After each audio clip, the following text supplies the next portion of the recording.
Ya, ia le tua i le ne fiafi. Ia mo mua ona si le vi inga ma le whaktai le tua. Ilo na alofa mno na ngalei. Ona o le ola ma le maanosi o lo tātou maua pēr i le nei aso.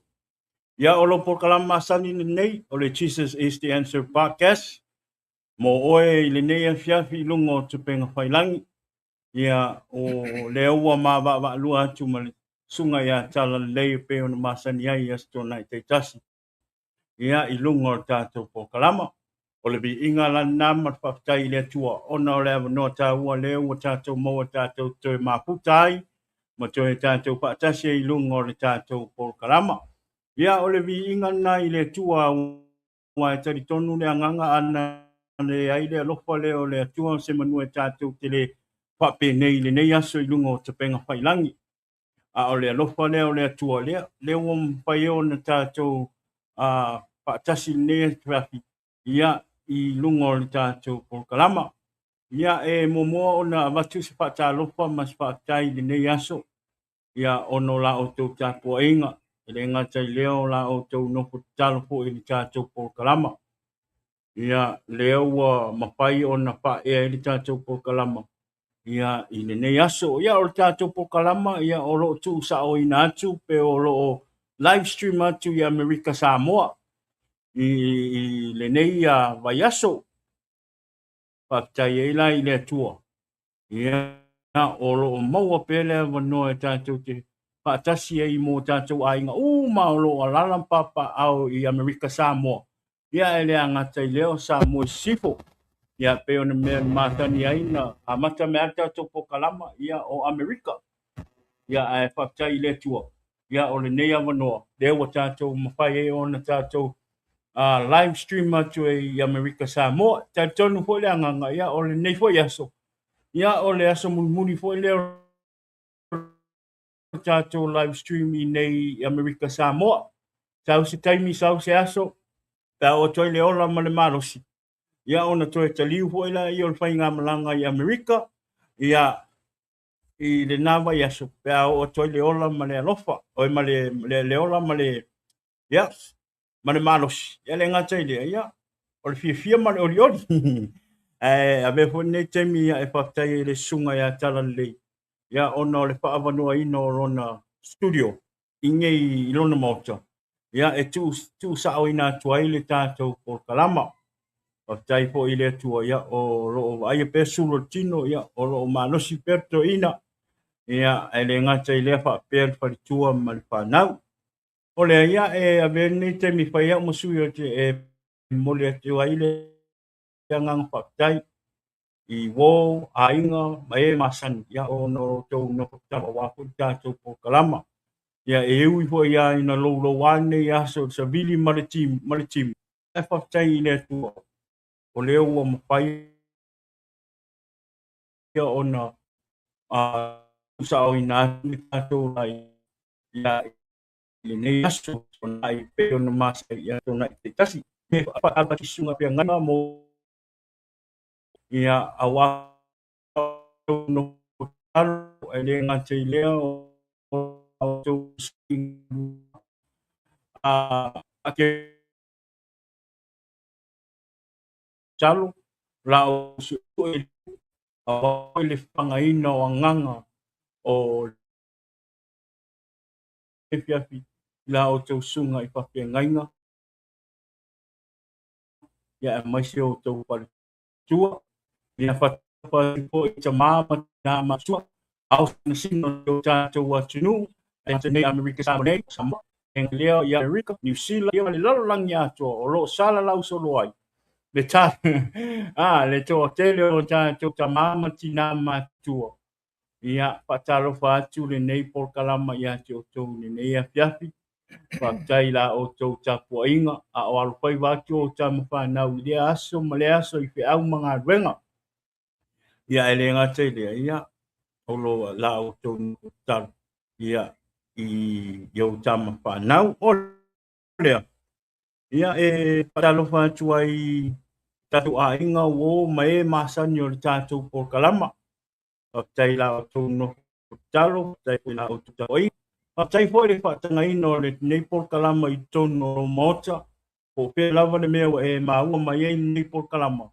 Ma ro lava whaatai la o tau a sangsangi mai e tātou te makuta I lunga o tātou por kalama.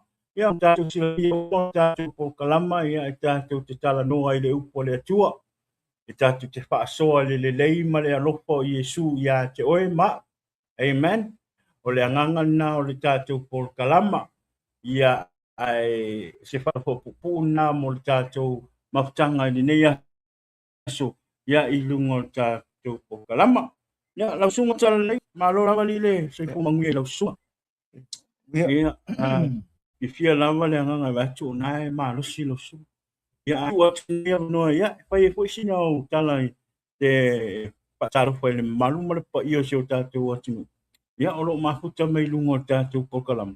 Ia ona tau atu ai la ia nisi fofanga o tātou por kalama ma lo pa lo lava. Ia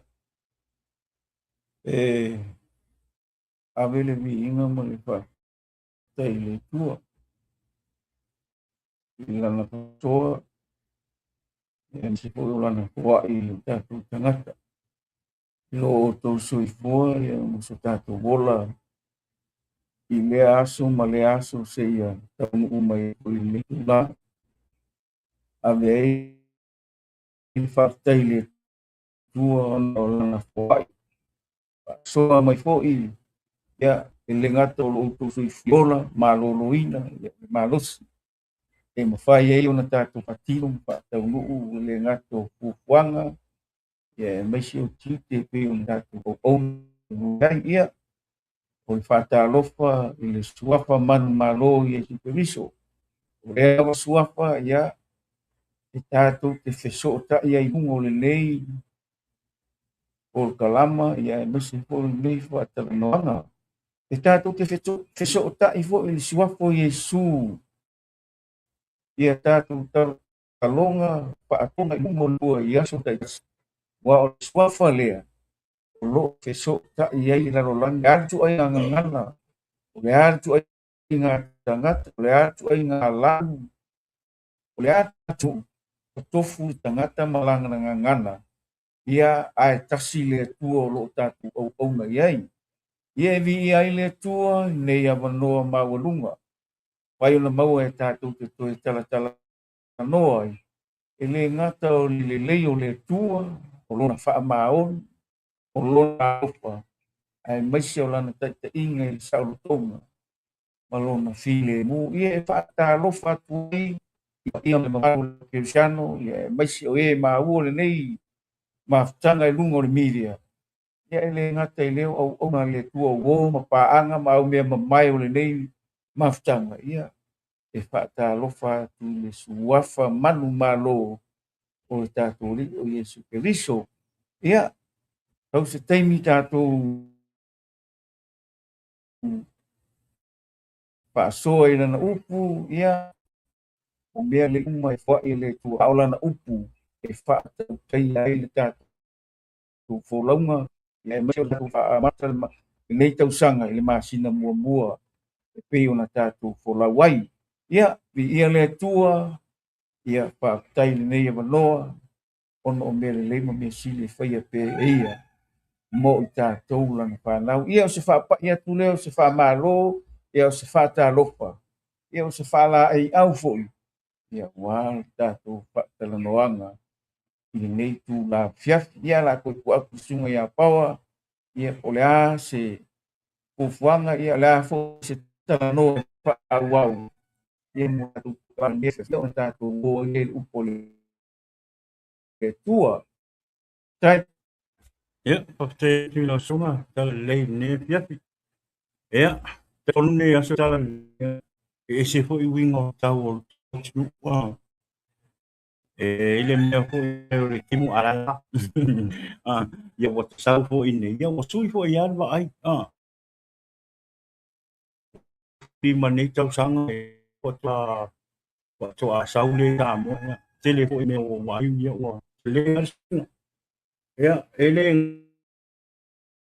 o nuu tele me o su. Ia o tanga ese fo i lau ai nei au tipu wa lo vi wa ese fo mea wa tava ai sa la ona fo inga leo la ngona lofa ai tatou atunuu tatou aiga ō mai masani luga o tatou pokala ia tatou tatalo mo Amerika Samoa tatou talo mo tatou tama whanau le se ngā tatou tangata keresiana ele ngata i te tonu o Amerika Samoa nei a o Amerika lea wata sauma o wa le tusa wa mo mia e Samoa le whaotanga wa ma mia e Samoa le Amerika sa ia le whaotanga ni suke wiso tupulanga tala bau ia telefo i tupulanga wa te vai ia ese suinga po i o langa o nei tupulanga wa sa lunga ia ai tauon tātou talo mo tātou whanau o tātou ainga ia whapenana toi whapo i mai e Amerika Samoa le mea sa masani ai ia au la ua ba inga nai tonu se tātou atuka le wa te lea ia e popole le loto ma le anganga ina ia ona o le nei suinga wa te wa ai i tupulanga ia ai talo ia tua ina ia ape na ma Rusia tai o nu uma e oro tu ai le ba ingo nu tadas ina ia ba ai o tatu tupulanga pa na ia wa ape na le ese poila te vai wa ta lofa i tupulanga te o tatu wa tunu o le ia ai tu ai lu mo le tua ai se me fai tai le tua tiro fai atu po ia o tupulanga uma a e ole lau wa ia ua sui alo wa ia ai alang rango i le tua ia ta alo mo Samoa alo mo Samoa ia mai ho yo tatou ainga pa na lo i Amerika tatou pa tasi musu tatou atu i mo le tua ia ai pa tai le tua o lo mangui le uma i le ropa mananga le tua e tatou pokalanga le fia pa mo ia awane i ngalo ni tatou pa e dongo ya le tatou YouTube channel pa na subscribe le tatou YouTube channel ni fia ya ele tena wasfam talang ya ole a tu ne no ya ina le tama po le au na po ya challenge le ya mo le tau pa ma si ya talo le tua ina ia pa na ona pa le nganga lo pa long le po le tua ni o le ase meo wa pa tie lo lo nganga ya le nganga tatu po kalama ni ya e pa so ina le upo le tu ya nga ina i pa puai lo pa tu mo toi pa tu te le nai ma mano si lo tatu o pa le o le a o e sauni tongongo upo le tu e ni fia pa mole pa le nganga lo pa long pa le nganga lo vai ya ma te lia upo le tu i lo lotu tano po i le tu i awane i ai ni me pa ale leo ti apolo e tamu pai pa selo pa longo ma tamu pai pa le anga lo ba ai ya mo tu mo lo ya i le upo le tu ya ai e te talo i le tu ina ia pa pe na ona pa matala lo loto mo pa matala lo pa longo i le upo le tu ni ya fi ole le tele na wasam talanga ya tala le como mia le tu i le upo le tu ni ya fi lo sunga ia pa pe na ona pa wina lo tanga te nei aso le nganga pa i o le tu ia e ala i lo whaasoa, o le o le mia le tua, mifia, ia, i lo whaasoa, sua pa Isu, amen. Ia, whamaloa tuku le suma.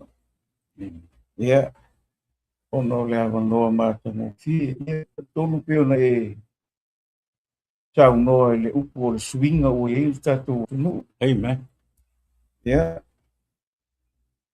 ua le upo paingo fi, soi fuanga, malibanga o tātou ia lei. Ia, o le olanga ua paingo tā, ua mālosi telefo i le wala pasainga. Maisi, o mea wa pena o tupo i whana witi.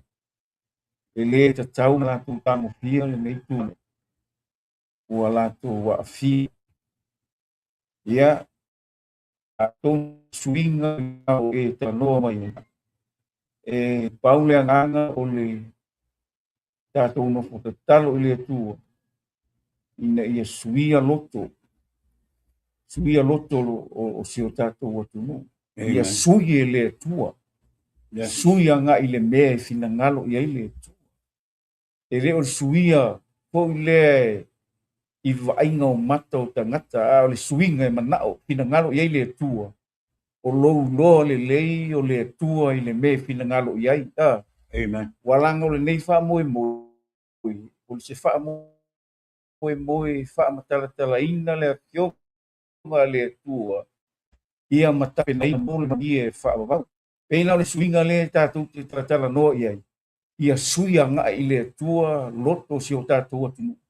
Ai leo le suia i ni mea fu ie na ona langona ngata, na ni manatu. Ia sui a toa le loto, sui le anganga, sui le mapau pau. Sui le li, wa le mea na fio mai Yesu. Ia ta mo ia ona malo e pa wa pe o fai mai langa fetalainga i le matai o le nai fitu aron fai po o suma tata. Le sa atu le malo le langi la to mo e fai mai. Le li e ai na o le na te faia le fina ngalo lonta ma o le langi profesiri o la le suinga le suia le mana o ile o lonta o na upu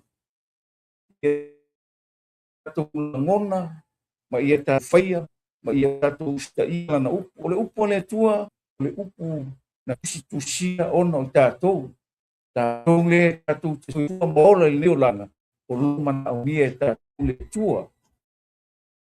Ia nei fia li o ka koe i le upo le tua ia e fa malo se i mo ta o se upo te fa longo so o i pea e tira fa longo le fonga le tua i le mata upo le ata tu tala no i nei fia ia ta upo faingo fie fo ia o se me ta ua fo mo tato ia wa sa valinga fo longa ia o le au nanga ma le tautua ia mai se le ngalue ina o le fina ngalo le tua i o tātou ngata. E whapea se natu nei afiafio. Le la amaua mai le salamu se lau skuru valu. O upo lua. E o le fua suma le ono. Na le wha upo i o le a tamu whai. E whai tau atu. Ia o na tau whai le wha soe le nei afiafi. Ia e le ngata e whai mwha malosi. Fala e au ia e te fule ia apena ai oe matato uma mole malo le tua fa bau e mai le fica unha por lua ta se lau skuru valu tisi salamo papea o ana la fo ina funga fai fali o lea ma atu li manu au pito lunga mele o fai e iova o me ta te opo ai a vai ai le aso nei u fai ova ia tātou o oli ma fia ia ai o vai o te ai ia e whaola mai lava o te ai o iatu i o vai ia e manuia mai lava manuia o mai i swafu ioba ma tu te whamanatu ia tu le fale o ioba ia Alo e le upu lea whamai. O le maana la fo ina tu funga whaifan.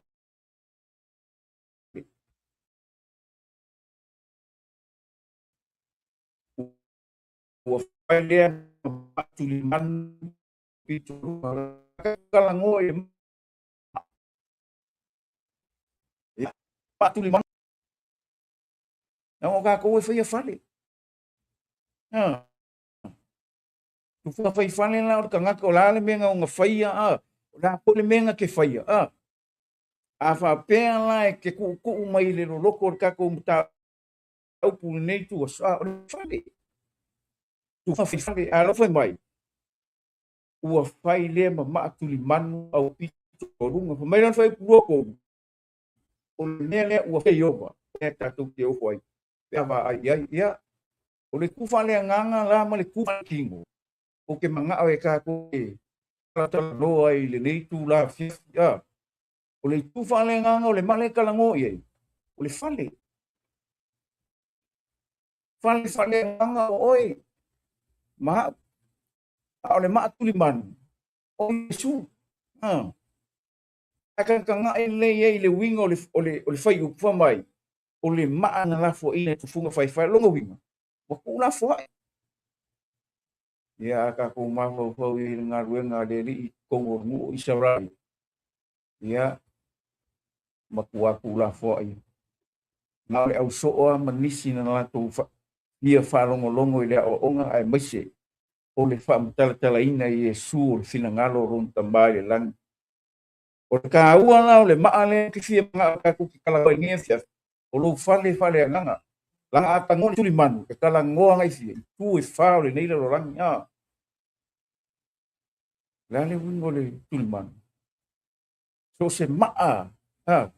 So se maa e ke wha sao ngai le maa tuli manu. O e wha sao iei. O Yesu. Wa mea whale kong. Wa me le sao, wa me le mongo so fuanga mo le langa o ka ko ai. So se mea e ke fa sao nga ile ma o le tulimanu, le ma kulimangu le o Yesu. Inga ia. Fa sao le fo langa fa sao sa walinga. Fa sao le langa o ka ko ai. Ai. Asia langa o ka ko o ma. O ma o le fa o ka ko ia. Ile fina ngalo le tu fa vaila. O lea maka mai le faunga le maa kuli mangula. O le rii o Yesu longa. E le ka kaunga ela lau wa ai, e le kaunga ela lau kankangai. E ala i lau wa ai le fauinga o le fale. O oe lea. Kako. E faua fua e le fale o le si ai. Kuli mangu lea. O Yesu a o oe. E fau e oe no fale. E faasanga sao le maa kuli mangu lea. A fai ma kulimang kulimang ya fai nga sifo e ke fa sa o ma kulimang le inga ia sa o lo folonga sa o lo savali sa o ka ku me fai kana fami ele ma lo lana o mo e bai le ia na o le o feo i ele fina ngalo o tama o le lang o le upu ai le malama le upu le malama le lai le mea lai fina ngalo i ele tua ke oi asia o le upu e mangala mea o fai e uva le mea tatou ke oi ai asia ama wo pakanga undo ko sa supa le vai isi kanga pa tu au sau Yesu o le manga ai nga fo ina au kanga ka mai wa fika ye ni fo mo le fa pe fika ye si ku na kanga ka mai u funga fai fale ai nga la to tu uina tu la fo ina le male ai sia mai le manga oi e ese ala le fai ngole o le fale fa al kingo ese le fai ngoro fauno fale fa le ngang e tusa male fina ngano le tu ai ma tu le man pa mai kana pe ke pa mo pe te lu ta o pe lu le fai kaua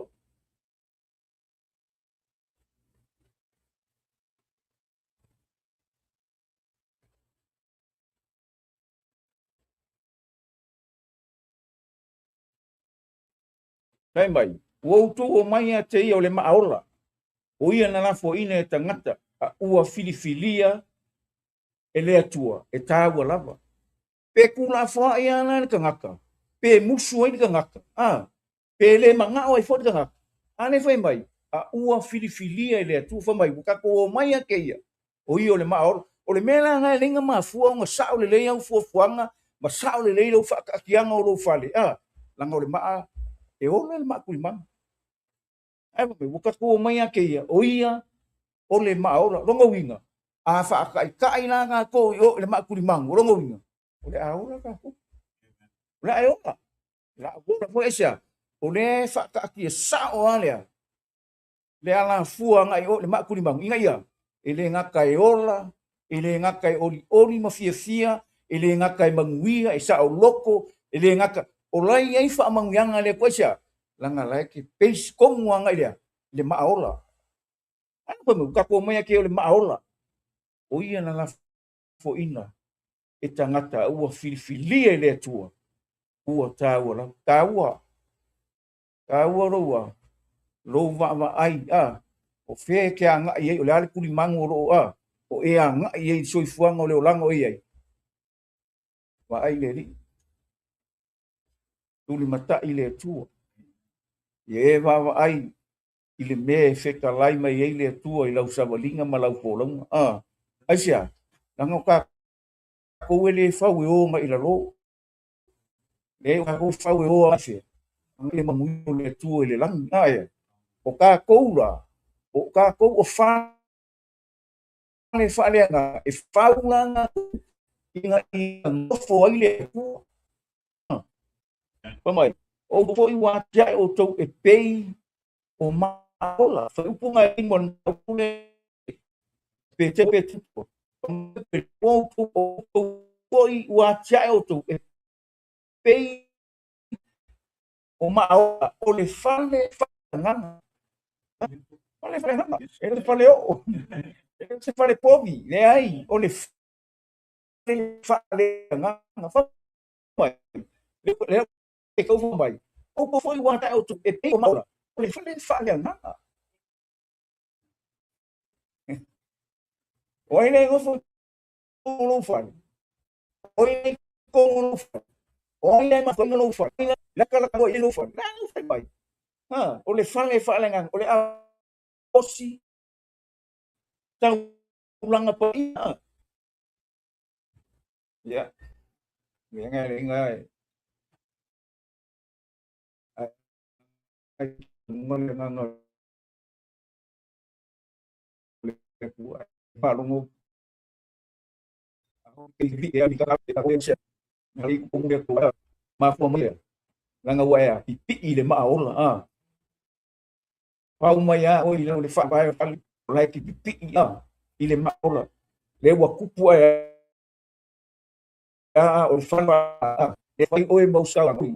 Ile ai se meo e alu se ai. Male lua ma tanga me to langa o fa ni. E nga ka o ta au po ke vivi ke longa le ku o le maola o fa o aku ye. Ka ko ba. Ta ku do se me. Nge aru ka ko onge o ka ko ma onge o ka ko la monga onge o ka ko ai ngo e o po wona e tuso le feka lainga le kula le ngol fa no ku me vale nganga ile le me fina ngalo ai le tu e lo langa o se ora e kaunga o ya tia e ane mai o tia e o tu e pe o mau le ko ya e ka ungi me le kakao ma le tu fai ma le fina ngalo to lo mo e lo le kua o lo le tu ma fa tanga e no le pe ma nga ia sau ni ia le malo mo ka ku le foi mai e a ma tu tau la nga fa e au sau nga ne ma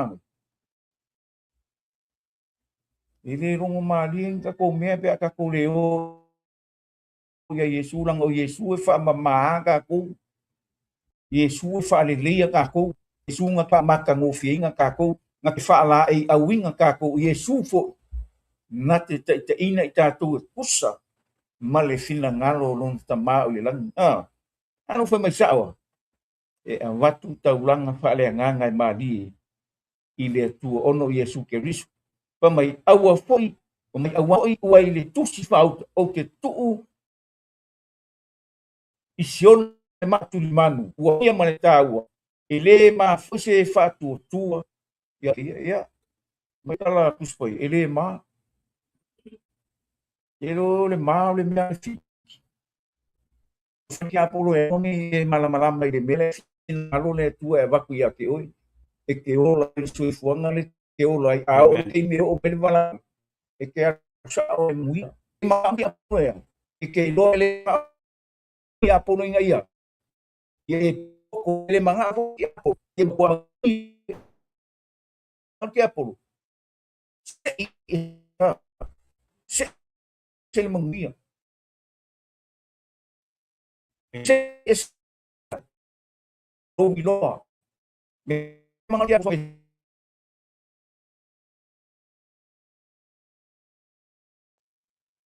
se assim de mais de foi meto le na tu singa roma e mo foi o poi esse fongo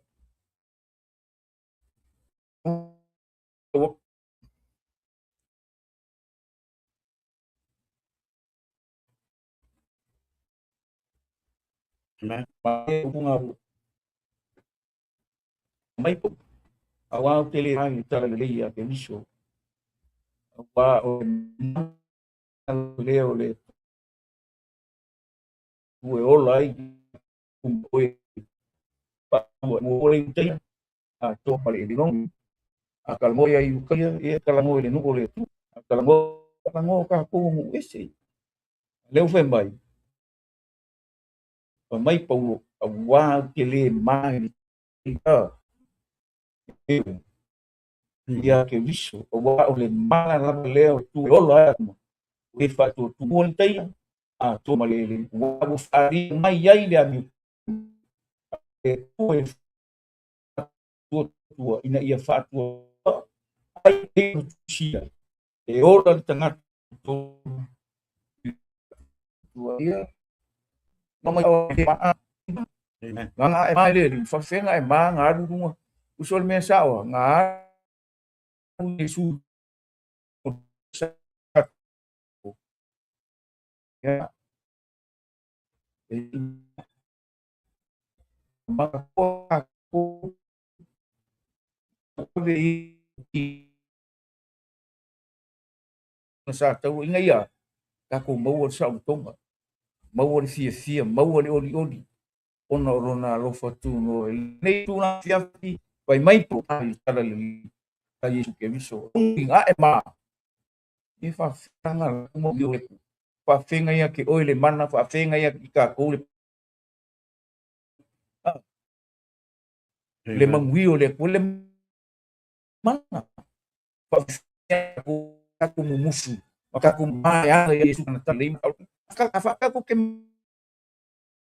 aka ko fa fi ele fa fi ki le ai a fa pena ke fa fi ko fa ki wala o wi o le asia nga la wa fa fi ki le ola la wa fa fi ki me mo bi ele fa fi ki le ai o le ngi fi fi o le mangai o ka ko fa ka ngo pe ngo fai mai le ka ko fa ka ngo ngai le ma o le ta o le ma ora ka ko mai na ye so o le ma ku ma o i o le maaola ma kia e ka ko ma afio anga o le tua ale fa le nganga inga ia ka ko fai ka ulanga inga ia watu vi inga i le tua ia malie i langa fa fonga anga lo sileo lo loko lo nganga o au me fai ia malie le tua upu ka ko ngupua ia ka ko lo fa nge ia ka ko lo fa manu le tua ai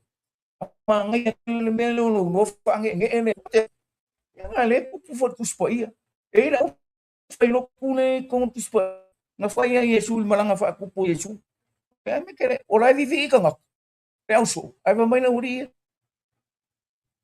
Pe a Yesu.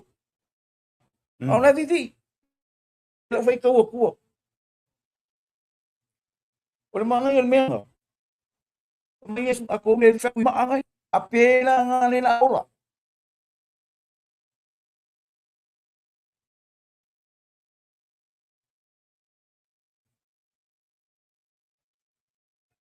Pamay ka na wala na wala ku Yesu lang man tupu kong Yesu. Fa pean. Manuia le tupu lo di mai suafo. Manuia le fo ni au tuma. Yo la for sayo. Ai mo tang la awe. Ye ya yo so. Ke ko le o ya tele tu. Fa pean. Ke fa ya ke ko. Nga vai na ku ni e ala nga mai. Au ni. Ai maka no le malak ai Yo. ele o mingo ile ise ele mingo la ai vai na kara le oh man Kaya nga alam naman. vivi mai nga o fa kala nga yes ako le vivi mai nga o fa ako ai maangai ola nga wing kala ka u ka fa ako so le ko ai le vi le mele le ke tau fi al wow te i ela ngunga le nganga le paisa o lo sa ili mai li tamai ka wai ya ke ia le nganga man fa mang makur kalanga ai su fin istaman o le ngang o e ka po ya ke e ka po ai ka po ya ke ile nganga man fa mang da sau le yung e fa ru e ka ko le mang e paisa ke o ai ka o e ke lo na ka o e lo ni ai sau sias e vivi mako ang enge e buhay nga e vai la me ko pui a ko le vivi ba o ke fa tu mai se fle ko oi ma fle la for se yo mo le oi ape a lo so o ya la va pena va yo la ave de inga ave de inga le se au se au ka ka ya leo ko ka lu fa ngene o ni su e ngong le o le au le fa makka ngo fi ka ku la na le fai ade mai mai ngai pa mai ya wa fa pe ane ia man wia le tupu o man mai suwa fo le o le man wia o le man wia la o le fo ini abi ko pa ya male bang o le bang ngala fo pa mai o le ngala fo ini ako ma o no winga fa nge ayo ko liu kang ni ba ku pa ya sang kala kung me tanga ta fa tu tanga ta ilo mata uma ava ile tu ile ngato na u ya mana awa yon tamba ya aja akele mo pa se me ele mo fa se me lo malo si lo poco mo lo Amen. e ke mo fa fa malo si me ke biso aja la nga e la ngonga le ku e pong lo mai ile tu so so ang mili nga po wala nga Yesu ya nga po Yesu so so ang sa wa o sa fa mangaku ay lo ya ke ka mere o ye lugo ele mano le nga pa ia la ele swap o Yesu pa lo ya ke ka ko ne fief ko piel mere ku pura força yo yo ta fa lo ya fica lá na Ini apa yang ini lo nge ku le usai ala si me banga me ya we ya wa me lo mali ya ka kwai ma ang di ma ya ma nga sia oli nga pa wa le ko ko nga fa ab ke lau se furu ai nga ai o mea le ku ka ku ngi me ka ku nga kai le ka ku nga ko se le ku ka ko ro foi la e au mo ma se meo le la la nga meo le langi foi ya e Hallelujah. su ku mea le mai Amen. a e no na vivi pe o kala la woria de tambai o fa pe ane ia ma ia le pa ya ro ma li mai su ko ia ma ia ile ku pa le langi ya ai nó nghe của em mình mu để chui lô béo lô bằng ngang lô kích nó cổ phải đi mới lên nhỉ cái mi lô xui phui đều ô lên lăng ô lên lăng đi in mi lên phải in lô đi qua phố ôi cả ngã coi lên lăng vào gì ngon mi lên phải lên lăng Amen. aku ngabe lu kule ke kai ke lu kule ke la ko li lo nga yesu ama pa iya nga ye inga iya fa man lu te ne ile tu o nga me ngai fuli me ngai fa mai te la nga te nga ma te ko ni la ko ngoi pa to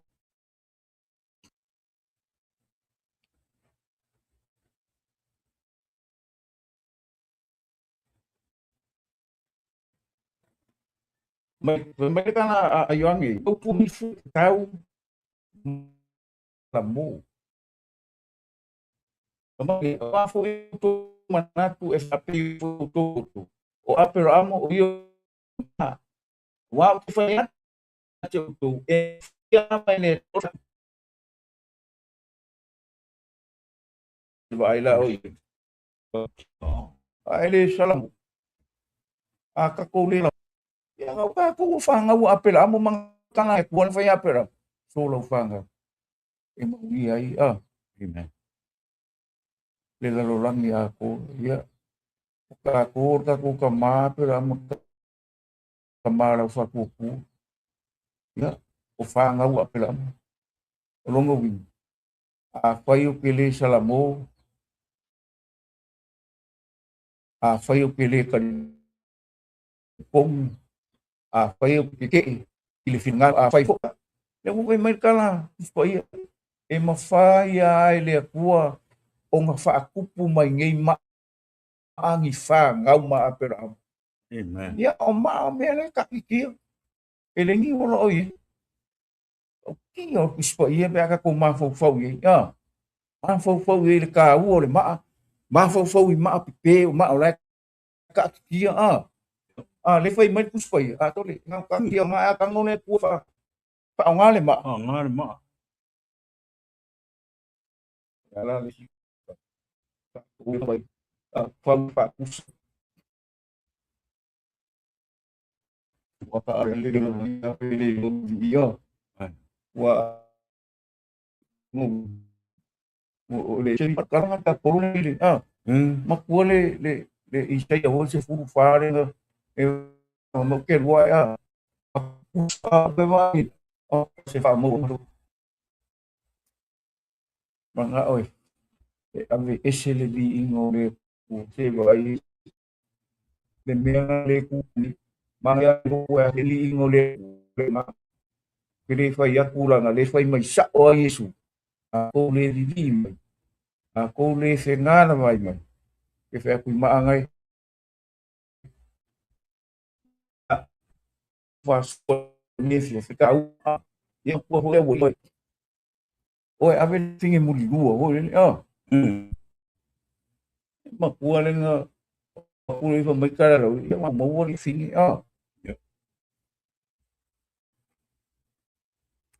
o maua tinge wa,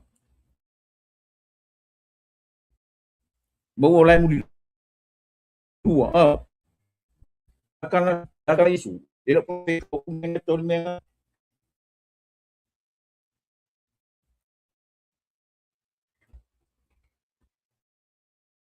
fa mai kala, ua fa pe mai na tu ia te ia, lea oa oi, na maua le nei fingi o muli lua, ua mau tino lava, ora ai mai, ora ai mo se na ta tu la fono, tongi i maa oe fa, oe, esa, me te fere lai mai, ora tu fa pe mai, e to foi a tia, e a mãe na tu se mea, e mo vi ai oia, a o puno Yesu ma tu si lo na mai ni mai le, a to fikia pe lava ya tia, ona to no fo le o ye lunga ma fa pe ya te ila tu o so o tu ele aisa nang sala, ia doi tongi te ma ya tia, ona to no le o ye ma tu si le, a to i lo la tu wailoa ala tu sala yo la tu loto fu tifo ona tai to tasi leo la tu malu i fafo e a pu mai to ina o atu ye au pituiti bo tu ua na o Yesu lava ma fini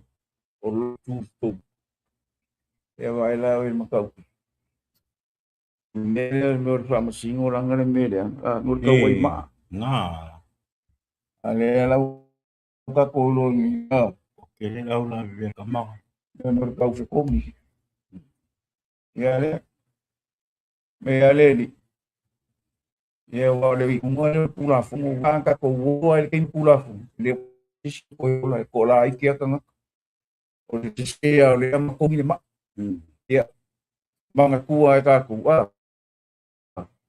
pula o le esa le unga le no ka sori kula fungu o le ko ni ma ya fa ka le fi ma o se ele ai sanga sa ko ni la sa ma longo ka ko umara ili soi fuangi ang wa ai ko mi ani ala ka la ku wa ela si ya ye mele o le ala Yesu e tau tanga to le kalesia tanga to lotu tanga to palainga o le fatau tanga to o ele la lungi tulanga papen ye wa no ai ko ma i ka ma mai ka fa lai ngam mo ele ka nga o me le pusiologi i e ke fam sing amen ele ka ye ke o se nang mo Yesu ma sing o ka yes ma sing o ka ka ye la la le le Yesu o ke ka o inga la mo tanga ta uma iyo amen a ku mai lai le ku ho le kingo ile o so wanga ma tanga ke le ma ma ma tomu le le wingo fa le ka ye fa ya la ku amen e fa ya la ku fam sing ku e ma nga Yesu nga ya lo yes mo yes le ale wingo tala au ke kongia le ma ai ka mo e ka ya eu malia o le wingo kala e ke loa e oi o ke loa e wa o se o a fo me maka na fo o ma ho e o mango ka o kingo le li fa ma ngalo mai le yes ele le ma le ma ya ma o ya ke na nga ai o lo su o ai a mo te le fa ka mo amen a fai a ungi la mau mala utino ya te ma ngalo mai ya o le as ke a mi o ye mangui yes uma fa le li a um tama o ko na la o la tu inonga ka o se fu foi puiva mas fu ya o lo mutu te ta ti o o loto te tai e te ka Yeah. le su a fai e kingo i lo loko la ka ko a lo mu ku ka kingi su o ka kan la so ngi ma singa ngi ma ka ngal ngi fa o lo nganga pa i o ka li o ia fai o e mali ma fa o lo nganga ia fai o ma tu ia o wola a wola mo le so Hallelujah. ran o me no fa na fai ala ku ka langa ngai le ia e tu fa ma ngalo mo Yes. te le ba ia ko mo se o ni Be. ai se Yes. langa le ma fai e skanga ka ola Nope. le fai ai se o le afi e le ma i mai le kala su i lo i ma a meu e aku le ka o ola ma i o tanga ka le lo le e mi ngai o ke meu ka ko Samoa atunu o Yes. pele o ma o lo e ala na fai mau ke le fa la wi lo a ma Yep. o Yeah. e ma o e fo yo lo fai e ma ko ke fiso swang Yes. o le fa o na tanga le tua mo ka ko mo le la lo lang e le o se loku sa wo yesu Amen. a o lana fa o tanga i nei ta to mo o le manui e le o lai fa o ba Hallelujah. o le kai mi ngai e le o ko fai ngo fi sa le li o la langi ngo ma ngai ya ka lepi a ai fa tai le tu o lo iai le mana o lo na manga pa ia ma lo tu no le tu e yesu e ai ke vai langa li ia pe o ka ko fai ki onga le upulafu kele kuskus sili kele Yes. fa maluma kele me seka ala susuli le ngango le pamba galo pa pamba yesu o ko pa msingo ne pa msingo ino to ma ka yo fiku pe mo awa ka ku ki msingo pa msingo nga ko ku ya yesu wa yesu pe ya msingo ku ya ke ya pa msingo mai o ya ke ka ku e ala ilanga ami o mo yesu le o mi muinga ngai ka ku sau fanga mai yesu ele ka dua kulava se o yo le ala o yo ku mom o yo le ola le dua kulava te ka ti longa wing e ia le papu ale ai e sumo ya por favor o kua a fai ia yesu ya ke o ia la ku makala mai fai ko ma ku ma la hu ma ko upo ale nganga e ka le sirun tau ko ko ko se fai a fa linga fa ne ko fai po mai ya o ku nga ku yo rumo fai ko wa mango le se ki pa pung le fo se le ai ma se ko lua me manga ngai le ka si le upu o ya ke o si maru si ki o ele fa ia le mo yesu ya fai ka ko lua me ai se ka kala le ko ko su fa i kura le aso umo soi fuanga e ka kala le se kau pun ki o fai ko nga ja ka le sia nga la ke kau sia pa mauni le upo le tu e o swap o yesu ele nge furwa e kau si fa mau ai sia le ale maru si kiki o sa ia me ngai ma ngai fa mai ele o le maru si ele o le pita a o le nganga o le tu le au soi ngi ma kanga ma ngai o le ma Amen. au kau i ma au kau fi kum eu kala yesu fa mai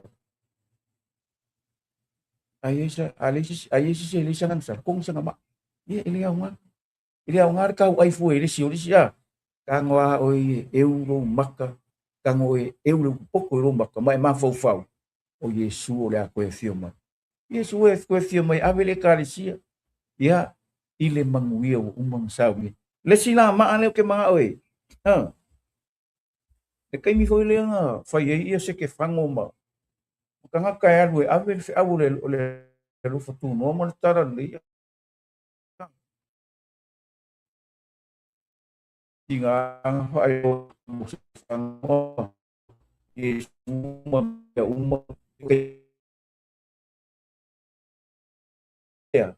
o matari to nu le mai ya ni fongo me kongo le ku pol me kai mi Yesu pula kongo ai tali tu e fa penga la ku nga o ki se ke fango nga ye sanga wa pa mai te ko e mo pa te ai ke fa mangalo le nganga le lo futu no pa mangalo o sia ano le nganga Yesu le nganga le lo fa mangalo ai yoki te ke fa mo fa na ka no kilo ku ile lang ba ku le lang ma Yesu le ku ka makau o ko se ma ro se wa ia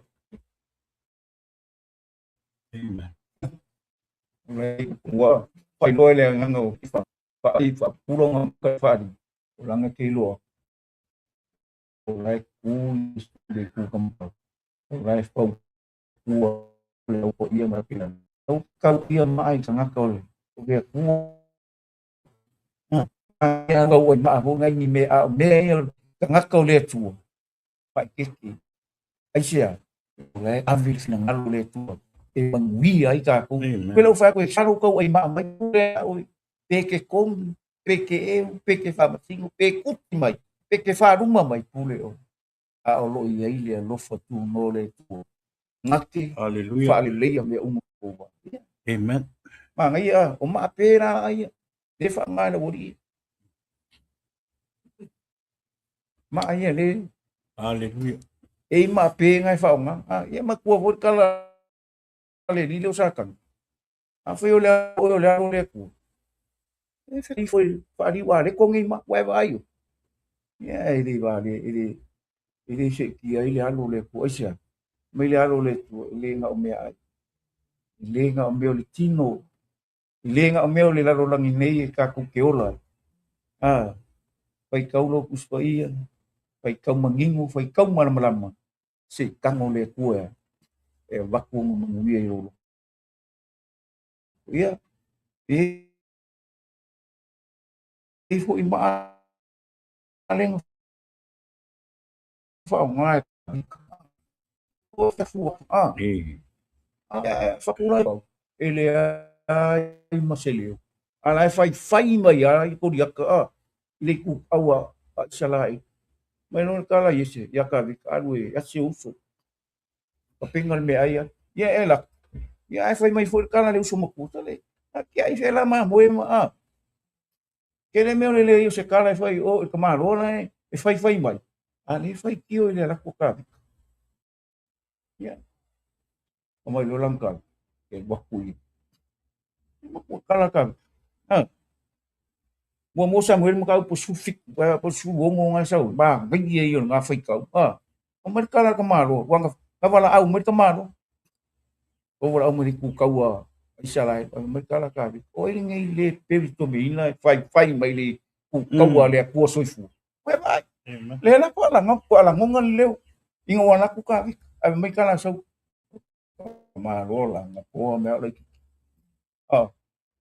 mer kala ku puro so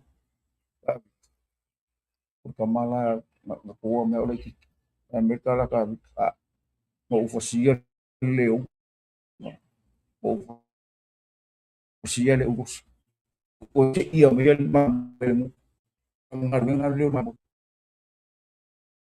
foi ka ka ave oi ile mo me alma ngai ala un malekao ka leo mereka ka o me e sau ia kia au ke lapi ia ke suafo yova yova au ia ole ma wa au le suafo leo yova le ma u sa le mo le ri para un se fu o le fai ma se ale mo ai pe ka ile ta ma ngai ai sia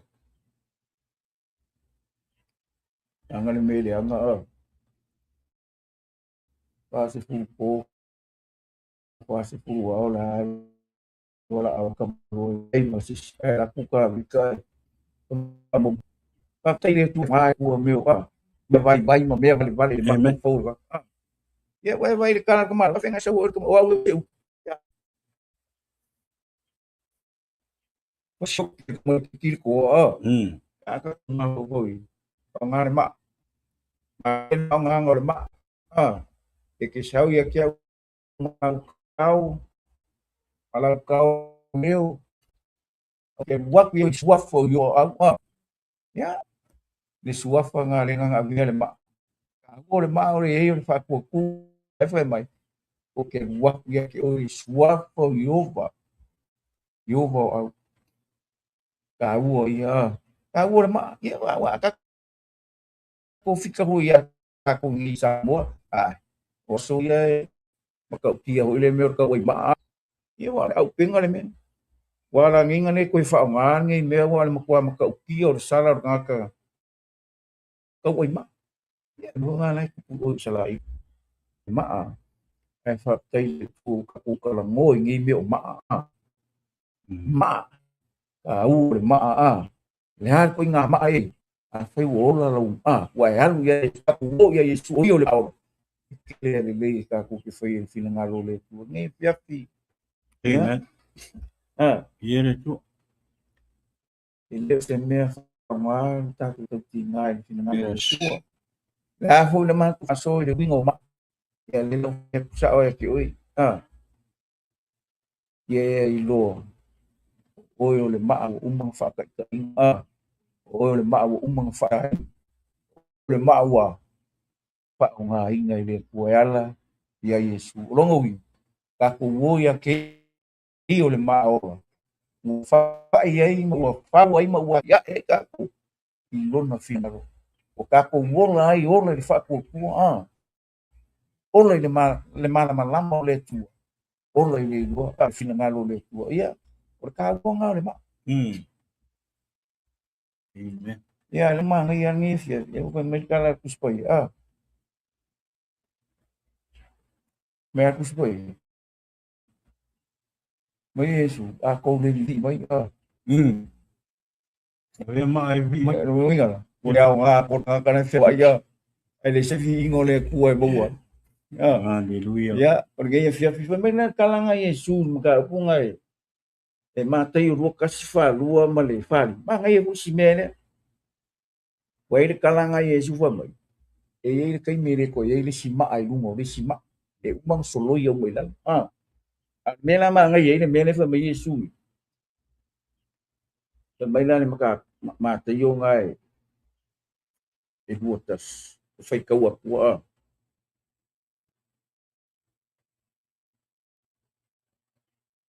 malon mele ya o kasi yo ka ko kusi malon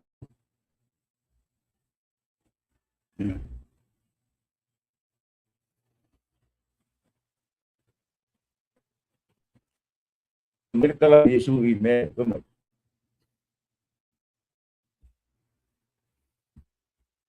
ona la tu fai o le uso mai o le nei pe sau le li e ona tovi ya se me na te fai ai ina tangata nga lui vin mai ona la tu fai mai ai le ia ti e matua fa o mati e ia na tangata mi o le ona ina tu ai le e ia vine ina tangata nga la tu te watu ia te ia ona fuo sam kala e kuis mai o feta la Yesu ia te la tu te le fai tabia la o le mana la fo ine tu funga fai fai mo fai lea ma tuli manu o pito runga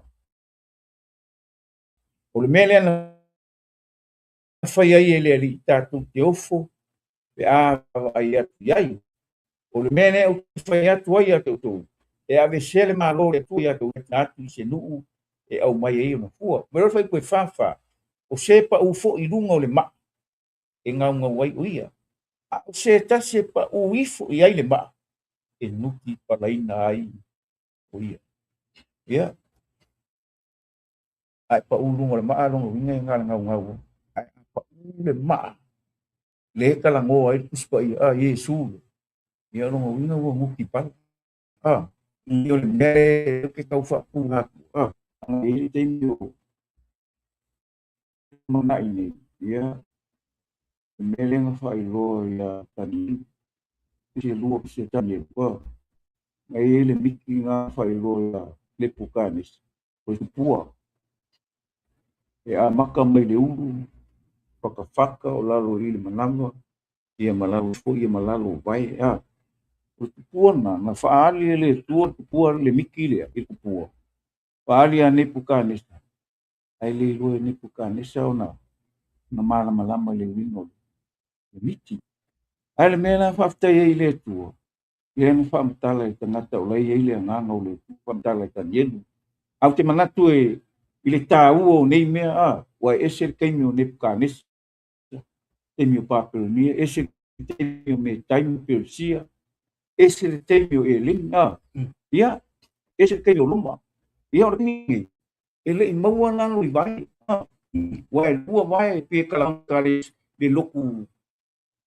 luma le loku freak e lingi ia o le kaimi nei i kalitongu mai e le kulai mai e le intai le antike viso ai fai mai na le kala kuspai sauro le maa le mai lungo le bongo oli saula le maa le pai vai le muki la pole la lo o malo uma i muki pala na o la ai sa nang su le ma le ala ko e fio ni su sa we pa la winga ka oi wanga o ato na ta di tonu wanga o onga la to ke asia la o ka sa o ngai mai kala fai o ila o wanga mo ga ko le fai mo papo oli papo o Yesu e le fai se meo ngi o langa papi au ai o mai peti me tifuang e le sia langa le fau mo Yesu ro langa lo langa fa le nga o lo fa le o la peixe lunga o la fau lunga o le be fina ngalo ile tu el mel a le fau lunga o le ya ele mo le mausali e ai fo fa mo o ye a le mel que fixia ko im fa tu puina no fa tu o necias o Yesu o le papa o Yesu o le ma ola o Yesu o le ma tuliman le ma la le ka ko ki fa kali e kupu ane me le maro ye se fulu ya le fa pe control pe kumuma ya ko mo yo o ye o le ongo le final le tu ala ila na upu ai lo le moki o Yesu o le maora o le ma tuliman o le ma na tu lafo ina tu fuma pai pale ua ve au pito ye ne fi vai ko ngai ki ku fo inga le ma ua to ye ko fo inga le ri ku fo inga asia nango le ma au umang fa kai o se klai le ku o umang fi mo o le la ya ku la fia ka ku pa ma lo si nge fia o le ku pa ka ya isa ye wa su ba mai na le ma fa me o mo fa te o le ma ka u fi le o ma vai oi vai ka ku ta oi lu su ma lo ngang le li o me pupu ai le tu o le ngake ma fai so te me o ma fa mata no fi ne tu da o bona dan ya le ka ku ma pai ka ku ma o umang fa ka inga fi ngalo le ku ka ku lo le manui ma le lofa ma le le yo ya pa mi le ku ta ku pa so ni wa ni to ya le ya i ai lo na sua pe nesias God bless ya vi le tua o tai le tua ne fia fi le upo le tua upa wina le tua ya ua ta tupa longo ni ya na o ta tupa longo ya be o mama ua ya be o mama mo mo le i o le tua apa yo ro ya ini me patu le maana ya chewe ya avele nganga pa yo le tua na te pa la mo le ina lo ta le ya lo sunga se kia ya pa tai le upo le tua ni ne fia te tonu ko ya ole a le tue e se pa te tonu na pa pe na ona to te lo ta to ne fia ya le upo le tua pa tai ko i lo sunga i ne fia i ono le upo le tua pa ma lo sa ili pa ma lo ko ile nau ile su ele upo le tua ya awa o tatu tangata o mo mi yo ona pa ele nga pa yo le ya ni e tempo ina o yesu wa mi ni ya pe so ile ya wa pa ma si ai po ya nga mo tatu ola au na ile tua e to ya le upo le ko ni fia wa mo lunga ma wa ma i ne ya ikong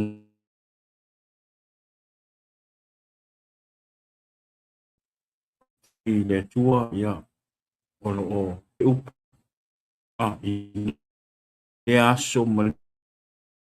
aso mo tatu o pea tatu te o ai o i ea ni nei o na o lo o i tu ma o le tua e a lua le upo e tua au pia e si e mi inga malpa tai le tua ya ono le upu le ne fiafi ya ua pai ma pa manianga yo tatu tangata pa le nganga le ngate le ya e pai le ma lu tau yo tatu wola au ona i le tua ya pa pena ona tatu au ona malpa maoni i le tua e tatu sava vali pa maoni mo Yesu Kiriso ya ma tatu pai le mi tonu le tua au ho ine i o tatu au ho ni a velo tatu wola au ona i le tua malo tatu to wola pa ola ina ma mea ole a tatu tusi mai ya ia pa pena mo tangata lofa le tasi e tutusa uma i tātou i lano le sila panga le atua a le upu le nea fiafi ya le ua pai ma tau mo i tātou ya ina wani tātou tōni ma au honi o tātou tusi honi o whapeo ua tātou lunga ia ai tātou wa aia lalo nei istana ia whapeando le lopa ia tātou maua pēr pani ia ia tātou ngā bun au nam sa tasi mai Yesu so ora ia mea tu nei fia le wha umali tātou ia e avene temi tala le e paia o masui o tātou o kalama sui o tātou ia fina i nea ia e momoli atu ai le nganga whaktai i lausunga ia ona o le avanoa tāua o le avanoa pa au o tātou mau o tātou te mafuta li nipo i mai tau e le ngata i le tātou po kalama ua whapena ua whaonga ina lo mota po studio ni ia tātou po kalama tari tonu ia e le o ia fina se mania e tātou po kalama ia e tunu whaomania tule tue ai makatua maloko ia on avanoa ina lo mota ia i tātou po kalama ia o mutele pale tua i lo sunga tala lei na ia pa pa ton ana talo i matua i lingi pa manianga ia te oe mo shau palu shau pa nau mo to ainga po i nei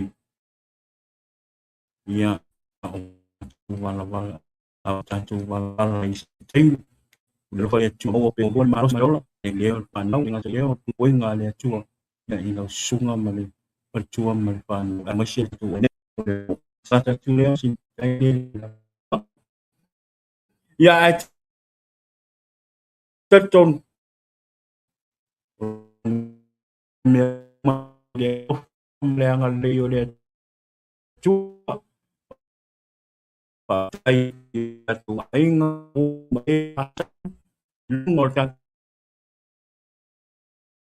ia I nei Amerika Samoa ia e lai wa toi ta tu kam pa tai le tua ia o le nei no ta o mo fai ona toe o mo fai ona fa e atu ta tu kalama ia Amerika Samoa talo I le tua ia to te li watu kai ngā malanga I Amerika talo I le tua ina ia papena ona ia lo na lopa ia I fai ngā malanga o pa tali mai nisi o whanau ia I fai ngā langa lea pamani te le lava le tua I tato a inga wo me masani lo I Amerika Samoa nei pa tai le pa tangina tato po kalamo le Jesus is the answer podcast ia I te tono o Amerika Samoa o mātou ia I le tau ia I Amerika ia sausi aso I luma ia o le ato e tātou lai I San Francisco pe masani ona e le tātou pokalama ia ele ngata le ia ma le sunga tala le talo atu tātou a paanga o me masani ma le tua tātou pokalama I la o te talo. O la o te talo le halu o te tātou po kalama. Le au o mai Amerika Samoa nei. Ia, o le o whata unu uina o lua ia aso tona. Ia, o lai watu te tātou po kalama I Amerika Samoa. O lea, o lo o te talo lea. Ia, o le o mawhai ei mea uma. Pa taifo I le sunga I le iatala le. Ia, ono le sai ili le upo le tua. Ia, awa ho I le tātou po kalama. Tibi inga mawhatai I le tua. Ia ona o nei ava no tāua o le tātou por kalama I vai esfou. Pea o toi le ola ma le manosi o le ato e po I tātou por kalama pe me masani ai la stopi vai esfou. Tātou por kalama I asfiafi le tūrai valu I Amerika e le ngata I lea. Ia o le ona I pe on masani ai. Ia o le apina o le a lai me le tātou por kalama I tātou studio I o I San Francisco. Ia ona tātou whaatasi fo ia I le sunga ia tala le pe ona masani ai. O ia awane ngano tātou me la stofi le tūlai valu. E le ngata I lea le astoni vai fou.